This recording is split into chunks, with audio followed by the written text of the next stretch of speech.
আসসালামু আলাইকুম। অঙ্কতে যে সমস্ত ছেলেমেয়েরা কাঁচা অর্থাৎ ভালো অঙ্ক পারছে না, তাদের যেটা প্রথমে যে সমস্যা তারা ফেস করছে সেটা হলো তারা সংখ্যা লিখতে পারছে না। বড় কোনো সংখ্যা লিখতে পারছে না, বা হয়তো লেখা আছে তো সেটা বলতে পারছে না কত লেখা আছে। তো এটা একটা সমস্যা। তো সে যদি সংখ্যাই লিখতে না পারে বা সংখ্যা যদি চিনতেই না পারে, তাহলে সে কী করে অঙ্ক করবে? যোগ বিয়োগ গুণ ভাগ তার তো কিছুই হবে না। সেই জন্য আজকের ক্লাসে আমি যেটা আলোচনা করব সেটা ওই সমস্ত ছেলেমেয়ের দিক প্রতি লক্ষ্য রেখে আমি ক্লাসটা করছি, যারা হয়তো নিচু ক্লাস পার হয়ে উঁচু ক্লাস চলে এসছে, 7, 8, 9, 10 পড়ছে, কিন্তু সংখ্যাটাই লিখতে পারছে না এখন পর্যন্ত। তো আমি স্পেশালি ওদের জন্যই ভিডিওটা তৈরি করছি। তো ভালো করে দেখো এবং ভালো করে বুঝো।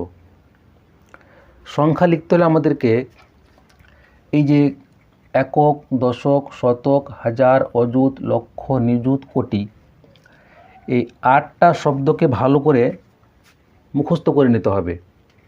এই 8টা শব্দ যদি বলতে না পারো বা মনে রাখতে না পারো, তাহলে কিন্তু সংখ্যা লিখতে পারবে না, সংখ্যা চিনতেও পারবে না, সংখ্যা বুঝতেও পারবে না। তাহলে প্রথমে যে জানতে হবে যে একক, দশক, শতক, হাজার, অযুত, লক্ষ, নিযুত, কোটি কার পরে কোন শব্দটা আছে, এটা খুব ভালো করে খেয়াল করতে হবে। খেয়াল করার পরে এই যে দুটো শব্দ এখানে একক আর দশক, এই দুজনকে একটা দল করে দাও। তারপরে এই যে শতক আছে এখানে, এই শতকটা একাই থাকবে, ওর সঙ্গে কোনো দল হবে না। এবার অযুত আর হাজার, এই দুটো হলো একটা দল, মানে অযুত আর হাজার মিলিয়ে হচ্ছে হাজার।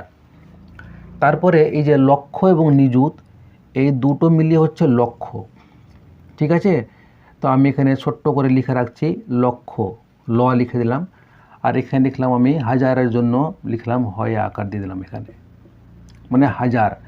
এই দুটো ঘর মিলিয়ে হচ্ছে হাজার, আর লক্ষ এবং নিযুত মিলিয়ে হচ্ছে লক্ষ, আর কোটি একাই থাকবে, মানে কোটির ঘরে আরও সংখ্যা আসতে পারে, কোটির ঘরেও আবার শত আসতে পারে, কোটির ঘরে আবার হাজার আসতে পারে, কোটির ঘরে লক্ষ আসতে পারে। ঠিক আছে? সেটা আমরা পরে শিখব। এখন আমরা আপাতত এই 8টা শব্দকে লিখা, সেগুলোকে মনে রাখা এবং কার পরে কোন শব্দটা বসবে সেটা আমাদেরকে মনে রাখতে হবে। রাখার পরে এবার যখন আমরা কোনো সংখ্যা লেখা আছে, মনে করো এখানে লেখা আছে, আমি লিখছি 312, লিখলাম 312। তো যখন আমরা কোনো সংখ্যাকে লিখবো এভাবে, লেখার পরে আমাদের দেখতে হবে যে আমাদেরকে আগে দেখতে হবে যে 3-এর পরে শত লেখা আছে, তাহলে এই যে সংখ্যার নাম দেওয়া আছে তারপরে যে ঘরের নাম আছে, শত হলে এই ঘরটার নাম, শত নাম শত, তাহলে সংখ্যার পরে যে ঘরের নামটা আছে, তো ওই সংখ্যার সঙ্গে আমাকে ঘরটাকে মিলিয়ে একটা দল করে দিতে হবে। আর এটা হচ্ছে 12। এরপরে কোনো নাম ধাম নেই। তো যে সমস্ত সংখ্যার লাস্টের সংখ্যার দিকে যদি নাম না থাকে, শত লেখা নাই, হাজার লেখা নাই, লক্ষ লেখা নাই, তো বুঝতে হবে যে ওরা এই দলের মধ্যে বসবে এখানে। ঠিক আছে? তাহলে 312, তো 300, তাহলে শতর ঘরে 3 বসাবো আমি, এই হলো শতর ঘরে 3। এবার বলছে 12, তো 12 যদি লিখি আমি, তাহলে 12-র এই একটা বসবে দশকের ঘরে আর 2টা বসবে শতকের ঘরে। তাহলে কত হলো এটা? 312। তো আমি এর পাশে সংখ্যাটা লিখতে পারবো 312। বুঝা গেছে? এইবার যদি লেখা থাকে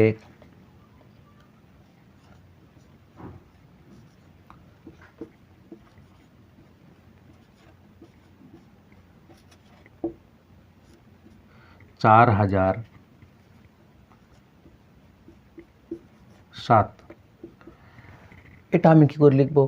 4007। তাহলে এবার মিলাও যে 4-এর পাশে হাজার লেখা আছে, তাহলে 4-এর সঙ্গে হাজারকে যুক্ত করে দিতে হবে। তার মানে হাজার হলো এই ঘরের নাম হাজার। ঠিক আছে? তো এই ঘরে 4 বসবে ওই ঘরে গিয়ে, আর তারপরে 7-এর পরে কিছু লেখা নাই, শত লেখা নাই, হাজার কিছুই লেখা নাই, মানে ওটা আমাদের এই ঘরের মধ্যে বসবে। এখন কথা হচ্ছে যে আমি আগেই বলেছি যে হাজার এবং অযুত মিলিয়ে হচ্ছে হাজারের ঘর, তাহলে এই চারটা হাজারের ঘরে বসবে না অযুতের ঘরে বসবে? কোন ঘরটাতে বসবে? এখানে আমাদেরকে মনে রাখতে হবে যে যদি সংখ্যাটা এক অঙ্কের হয়, যদি সংখ্যাটা এক অঙ্কের হয় মানে 1 থেকে 9 পর্যন্ত যদি কোনো সংখ্যা হয় হাজারের ঘরে, তাহলে সংখ্যাটা বসবে হাজারের ঘরে, এই ঘরে সবসময় ডান দিকে বসবে, বাম দিকটা ওর ফাঁকা থাকবে। বুঝতে পারা গেছে? তাহলে 4000, 4টা হচ্ছে এক অঙ্কের সংখ্যা, তাহলে এই ঘরে বসবে 4, এইখানে 4 বসে গেল। আচ্ছা, 4000 বসানোর কাজ শেষ। এবার বলছে 7, তাহলে 7-এর পরে তো কিছু লেখা নেই, তাহলে 7টাকে বসাবো আমি কোন ঘরে? একক না দশক? কোন ঘরে গিয়ে বসবে 7টা? যেহেতু 7টা হচ্ছে এক অঙ্কের সংখ্যা, তাহলে ওইও ডান দিকে বসবে সবসময়, এখানে বসে 7। বুঝে গেল?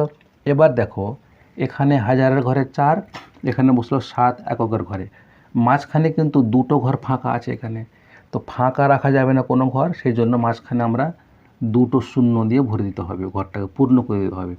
তাহলে এটা হলো 4007, এখানে বসবে 4 0 0 তারপরে 7, এই হলো আমাদের 4007। এবার আমি আরও বাড়ছি আগের দিকে, এবার লিখছি আমি এখানে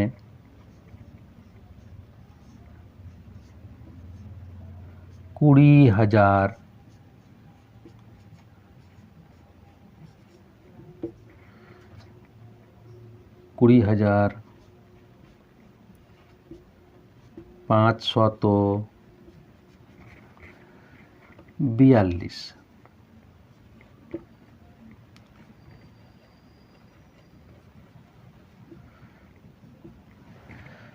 20,542।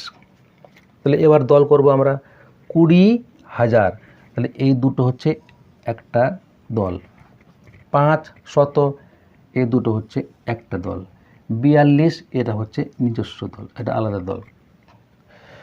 তো এটা বলছে 20,000, তাহলে আমার বুঝতে পারছি এখান থেকে যে হাজারের ঘরে 20 বসবে, তাহলে এই যে হাজার, দুটো ঘর মিলিয়ে হাজার, তাহলে এই 20 হলো, 4 ছিল এক অঙ্কের, ওই জন্য এখানে হাজার ঘরে বসছিল, কিন্তু এখন 20 হচ্ছে 2 অঙ্কের, সেই জন্য 20-র 2টা বসবে অযুতের ঘরে আর শূন্যটা বসবে হাজারের ঘরে, তো এটা হলো 20,000। তারপরে 500, 100-র ঘর কোনটা? এইটা, 100-র ঘরে 5 দিয়ে দাও, হয়ে গেল। তারপর আছে 42, তো 42-এর এই ঘরে বসবে 4, এই ঘরে বসবে 2, তো এটা হলো 20,542। এখানে লিখে দাও 20,542। এইভাবে আমরা যে কোনো সংখ্যাকে লিখব, এইভাবে লিখব, একক, দশক, শতক, হাজার, অযুত, লক্ষ, নিযুত, কোটি। এই সংখ্যার এই শব্দগুলো কয়েকটাকে ভালো করে মনে রাখতে হবে এবং কোন শব্দটা কার পরে বসে ওটা কোনো খেয়াল রাখতে হবে। তুমি এখানে লিখলে একক, তারপর লিখে দিলা শতক, হ্যাঁ, বা তুমি করে দিলা কোটি, উল্টা পুল্টা করে দিলে কিন্তু হবে না, তোমাকে পর পর ভাবতে হবে যে কার পরে কোন শব্দটা বসবে, তাহলে সংখ্যাটা কিন্তু ভুল হবে না। বুঝা গেছে? এবারে আমরা একটু বড় সংখ্যার দিকে যাই। লেখা আছে মনে করো 3,08,100। এটা আমরা কী করে লিখব? 3,08,100, তাহলে আমাকে 3 লক্ষ, যে 3-এর পাশে লেখা আছে লক্ষ, 3-এর সঙ্গে লক্ষ আমাকে গ্রুপ করে দিলাম। তারপরে 800, 8-এর সঙ্গে শতকে আমরা দল বা গ্রুপ করে দিলাম, আর এই একটা এখানে থাকলো। এবার দেখব আমরা যে লক্ষ, কত লক্ষ হচ্ছে? 3 লক্ষ, তো 3টা কয় অঙ্ক? এক অঙ্কের সংখ্যা, তো যে সমস্ত সংখ্যা এক অঙ্কের হবে ওরা আমরা ডান দিকের ঘরে, তো এই যে লক্ষর ঘর এটা, আর এবং নিযুত, লক্ষ এবং নিযুত মিলিয়ে হচ্ছে লক্ষর ঘর, তাহলে 3টা আমি লক্ষর ঘরে দিব না নিযুতের ঘরে দেব? অবশ্যই 3টা আমি লক্ষর ঘরে দেবো, কারণ কি 3 হচ্ছে এক অঙ্কের সংখ্যা। তাহলে এখানে দিলাম আমি 3 লক্ষ হয়ে গেল। এবার 8 শত, শতর ঘর কোনটা? এটা হলো শতর ঘর। ওখানে কত শত বলছে? 8 শত, তো এখানে আমি 8 দিয়ে দিলাম। এবার কি বলেছে? 1 বলছে, তো একটা হচ্ছে একটা এক অঙ্কের সংখ্যা, সুতরাং এখানে বসবে আমার 1। ঠিক আছে, এবার এটির মাঝখানে 3 এবং 1-এর মাঝখানে যতগুলো ফাঁকা ঘর আছে আমি সেগুলোতে শূন্য দিয়ে ভরিতে হবে আমাকে, ঘর ফাঁকা রাখা যাবে না। তাহলে এখানে 2 ঘর ফাঁকা আছে, 2 শূন্য 2 শূন্য, এখানে 1 ঘর ফাঁকা আছে, এখানে 1 শূন্য। তাহলে এই সংখ্যাটা হলো 3,08,100। তাহলে 3, তারপরে 2 শূন্য লাগবে, তারপরে লাগবে 8, তারপরে আবার 1 শূন্য, তারপরে 1। এটা হলো 3,08,100। এবারে একটু আর বড় সংখ্যা আমি লিখছি, 7,03,08,025। এবার দেখব আমরা যে 7-এর সঙ্গে কোটি মিলছে, 3-এর সঙ্গে লক্ষ মিলছে, 8-এর সঙ্গে হাজার মিলছে, আর 25-এর সঙ্গে কেউ মিলছে না। তাহলে আমরা একে একে এবার সংখ্যাটি বসাই। 7 কোটি, তো কোটির ঘরে 6টা, এই ঘরে 7 বসে গেল, এর কাজ শেষ। এবার কি আছে? 3 লক্ষ, তো লক্ষর ঘরে দেখছি আমি এখানে, এটা আমার লক্ষর ঘর এবং 3 হচ্ছে এক অঙ্কের সংখ্যা, সেই জন্য এখানে বসবে 3। হয়ে গেল। 8,000, হাজারের ঘর হচ্ছে এটা, হাজার এবং এটা দুটো মিল হচ্ছে হাজারের ঘর, তাহলে 8 হচ্ছে এক অঙ্কের সংখ্যা, সেজন্য 8টা বসবে এই ঘরে। 8,000-এর কাজ শেষ। এবার 25, এদের পরে কিছু লেখা নেই, সেই জন্য এখানে বসবে 2, দশকের ঘরে 2, আর এককের ঘরে বসবে 5। তাহলে 7 থেকে শুরু করে 5 পর্যন্ত এর মধ্যে দেখো সমস্ত ঘরগুলো ফাঁকা আছে, সেই সমস্ত ঘরে আমাদেরকে শূন্য দিয়ে ভরে দিতে হবে। তাহলে এখানে 0, নিচের ঘরে বসলো 0, এখানে ফাঁকা আছে অযুত, এই ঘরে একটা 0, এখানে ফাঁকা আছে শত, এই ঘরে একটা 0, ব্যাস। তো এই হচ্ছে আমাদের 7,03,08,025। এবার সংখ্যাটা বসলে আমি লিখছি এখানে 7,0,08,025।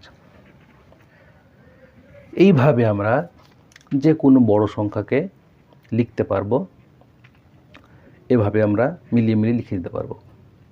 ঠিক আছে, তো আমি আশা করছি যারা মোটেই পারছো না তাদের জন্য আজকের ভিডিওটা অনেক হেল্পফুল হবে। হয়তো অনেকেই কোচিংয়ে যাচ্ছ বা অনেকেই টিউশনে পড়ছো, স্কুলে যাচ্ছ, কিন্তু ওখানে সিলেবাসের পড়া নিয়ে আলোচনা হবে। তুমি যেগুলো নিচের ক্লাসে কিছু জানছো না, সংখ্যা চিনছো না, যোগ বিয়োগ গুণ ভাগ পারছো না, সেগুলো নিয়ে তারা কোনো আলোচনা করতে পারবে না। ওখানে অনলি ফর সিলেবাস নিয়ে আলোচনা হবে। সেই জন্য ওখানেও পড়ো, সিলেবাসটাও দেখো, তার সঙ্গে এই ক্লাসটা তোমরা রেগুলার দেখো। আমি আশা করব তোমাদের অঙ্কের ক্ষেত্রে অনেক উন্নতি হবে এবং তোমরা অনেক জিনিস জানতে পারবে। আমি আমার ফেসবুক পেজে কিছু তোমাদের বাইরের কাজ দেব, তোমরা সেগুলো বাড়িতে সমাধান করে কমেন্টে উত্তর জানাবে কত হচ্ছে সে সংখ্যাগুলো। তারপরে যদি কোনো সমস্যা হয় অবশ্যই কমেন্টে জানাবে, সেগুলো আমি উত্তর দেওয়ার চেষ্টা করব। আজ এখানে রাখছি, ধন্যবাদ।